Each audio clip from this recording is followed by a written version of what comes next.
So here we are, and here's I'm looking at all these videos. Um, I love teaching. I seem to have become a recorder of videos and producer of videos, haven't I? But I want to, as we say, we have a key race alert, to use the language of that we've been hearing on the television all week. So I wanted to have a key task alert about some of the work that's happening in PO 2001, particularly the mind mapping stuff, because it is a big step up. I'm asking people to do stuff with a range of tools that you have not done in the past, that you've not been challenged to do in the past. And so that can be difficult. And for that reason, I did suggest, limiting the time that you put into this so it doesn't become a time sink, because time is important. And so there's bucket loads of stuff there. I had a query from Mossy, and I replied to him. The question was, what's the deadline? Is the 4th of December for the final portfolio? And the other one was, is it mandatory to put stuff in the forums? And as I said to him, it's not mandatory, but it's a really good idea. It allows for collaboration. It allows for people to learn from one another. It allows people to get a feeling of reassurance that, yes, everybody can do this.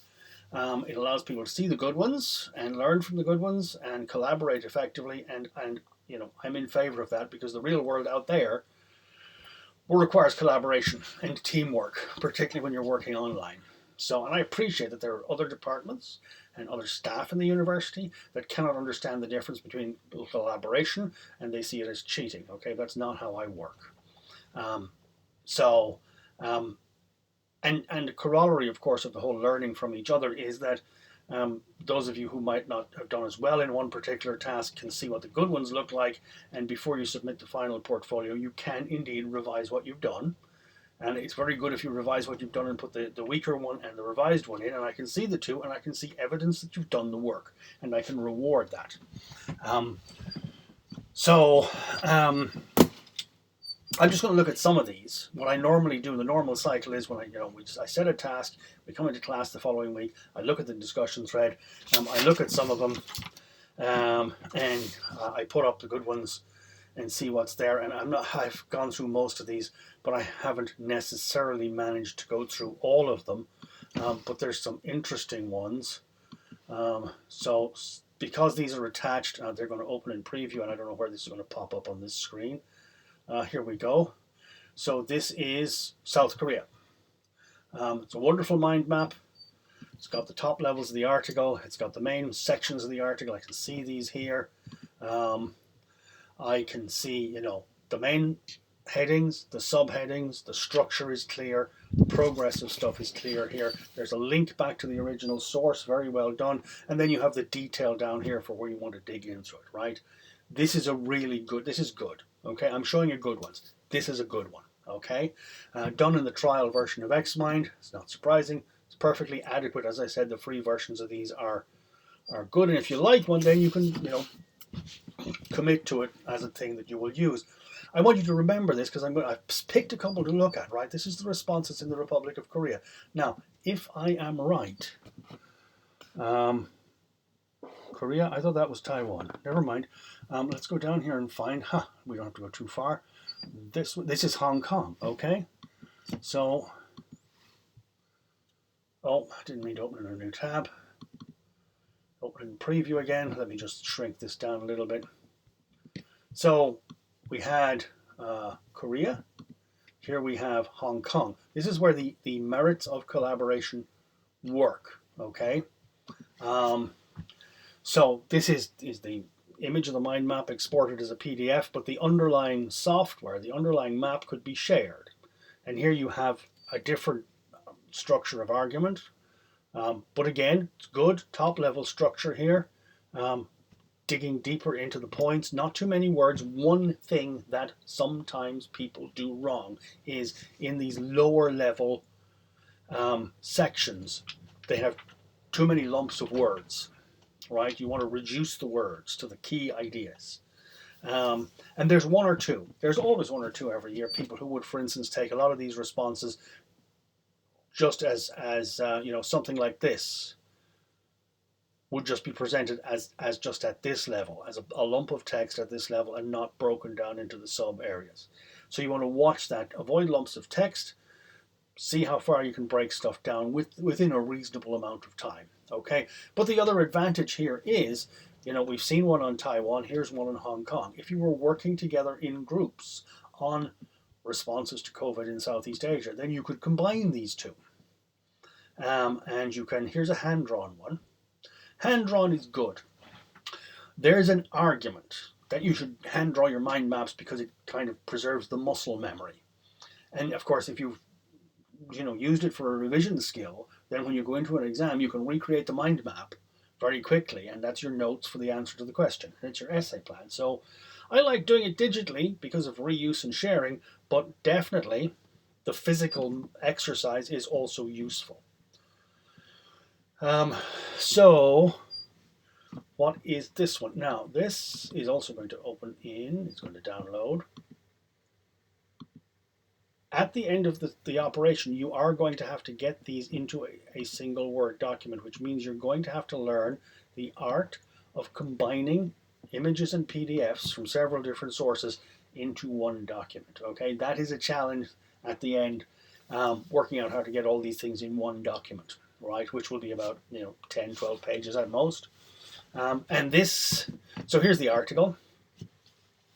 What do I remember about this? Well, I remember obviously the headings are marked in blue. The evidence, by the look of it, is marked in this orangey yellow. And then there's a deliberate decision to annotate certain points in either pink or purple for, I haven't zoomed in to read the text, but there's a reason for this, presumably.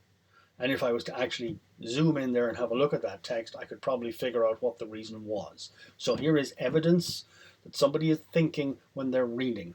And this is an active reading skill, and it means you get more out of your readings. And here is the mind map. And this is South America. I think there was a couple of articles on South America. I'm not sure if it was all the same article done by different people. They produced different maps. But again, you see here, there's good breakdown of the headings. So the top level headings, second level, and then the evidence down at the lowest level. One thing, and it's not present in any of these good ones that I'm showing you, is that there are one or two that I found where they've just got the title and these 5 or 6 top level headings. You do need to get down into the second level. Oh dear, my hard drive. This is what happens when you shoot all these videos. Your hard drive fills up with video. But again, there is scope here. I'm not going to play the game of trying to work out which mind mapping tool is this, but it's one that I've used because I kind of recognize the basic shape of it. So this is a good, tidy, well done, well organized, and again, there's scope there for people to collaborate. What is this? That come down there? Oh, it did. Yes, right. Okay, this is a more general article, and my preview is doing all sorts of funny things to it. But this is about government responses in general. Very nicely detailed, different levels with different colors, which allows you to set it out very nicely. Cross-linking, some of them cross-linked topics. There's a little bit more of it here, where things don't fit neatly in one part of the mind map, and you've cross-linked to show the linkages across topics, which is good. I mean, it's extra good. Rare enough to be able to do that. Don't worry if you don't have fancy cross-links in your mind maps. Something like this, again, is pretty excellent. And of course, this is a sort of general thing on government responses. And again, if you were doing group work, group project, whatever it might be, the earlier ones where we looked at Taiwan, Hong Kong, South America, there's a couple of South American ones, you could fit all of the detail from those against this theoretical framework, and you could very easily exchange these, pool them together, right, and pull bits from them to address whatever particular aspect that you were looking for. or you could sort of flesh this out with specific examples from Taiwan, Hong Kong, the South American examples that we've seen. Okay, so this is how you can leverage these tools for effective collaborative work, and how you can break down a large complex topic amongst a team of researchers. Everybody takes their chunk and you can bring it back together. And very quickly get stuff done. And if you have those big touchscreen type things that CNN have, that they're doing all the funny stuff and zooming in and out on, well, you can do this with the mind maps as well, yeah. And be quite productive, you know. So this is good. There's a whole load of other stuff down there. These ones are all generally good. So the ones that I've kind of picked up, impact of COVID-19 on mental health is important. It's something we should all bear in mind.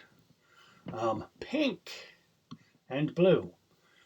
But again, slightly different terrain to the last one, which was also about impacts, but this is specifically on mental health. So again, you could marry those two maps together.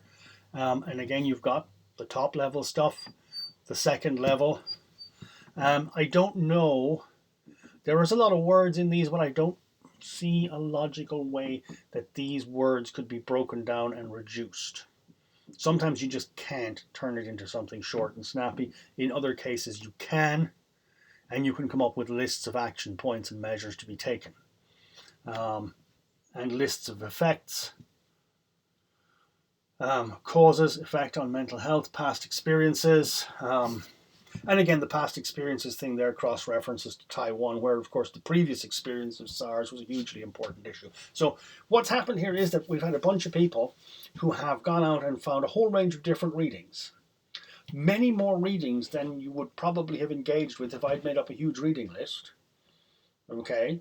So by virtue of letting you run wild and hunt for readings, you have captured and dissected many, and they all interrelate.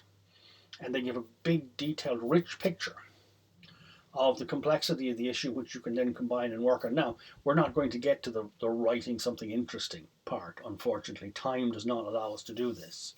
But it is important that you see, you know, the power that you have as a team, hunting together amongst the journal articles, as it were, prowling the library stacks, and bringing this stuff together in ways which will then allow you to collaborate on it and assert your intellectual ownership of the material. All of these ones that I've pulled up are for one reason or another good. You know, there's no particular reason why I can't give everybody outstanding marks in this part of the course. There's no law that says I'm not allowed to do it. So I don't, you know, mark each piece individually strictly. There's 5 things, so I don't do 20% for this, 20 for that, 20 for the other. I kind of feel the texture across the whole lot. But all of these are heading for high marks, and all of these are examples that are worth looking at, you know, as models of good practice and things for which these are all A-grade pieces of work that I've shown you, you know, and there's quite a lot of them, so you're capable of doing this. And also not just using the tools, but, you know, taking new tools, new digital tools that you haven't been asked to do before, and working with them and doing that sort of collaborative and digital work as well, which is important. It's like swimming. You're going to get in the shallow end of the pool and you swim a little bit, and then you discover, hey, you can do stuff with this. And that's important and useful. So the next thing you're going to do, and I have a bunch of videos about it, is the the literature review, where you look at the discussion across a range of different pieces of literature.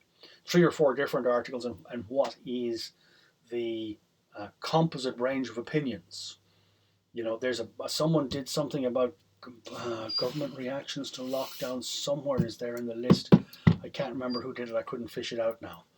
But you could compare, you know. So there's been a range of different policy responses from different parts of the political spectrum. There's at least one of the South American ones looks in detail at Jair Bolsonaro's political response. So one thing you could do in the literature review is you could compare sort of left and right wing political responses. And all the material actually to do that, to map that out and then write it as, you know, a single page of text, for those old-fashioned people who still use text, is actually in the mind mapping work that you've done as a group. Is there any reason why you shouldn't compose your literature review by taking 3 or 4 mind maps and gunging them together to make the outline for your literature review and rearranging the topics into a structure that you want? There's absolutely no reason why you should not build progressively on that work.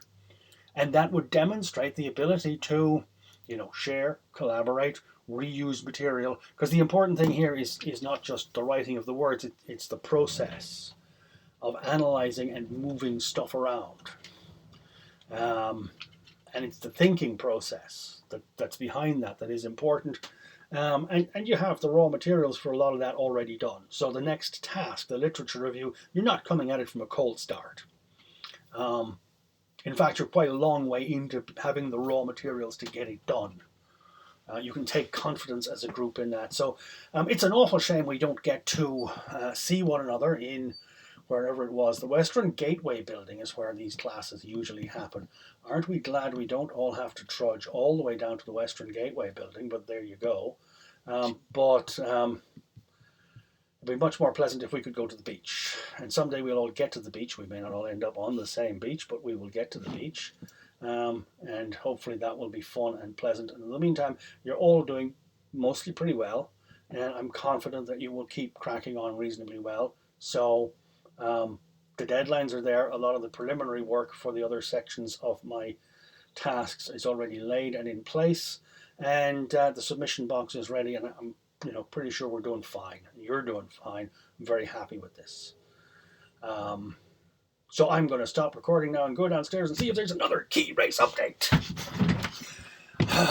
And also learn about Gambian oyster stew and Siwa Oasis. And as you can guess, I've been watching CNN till it's dribbling out my ears. Bye.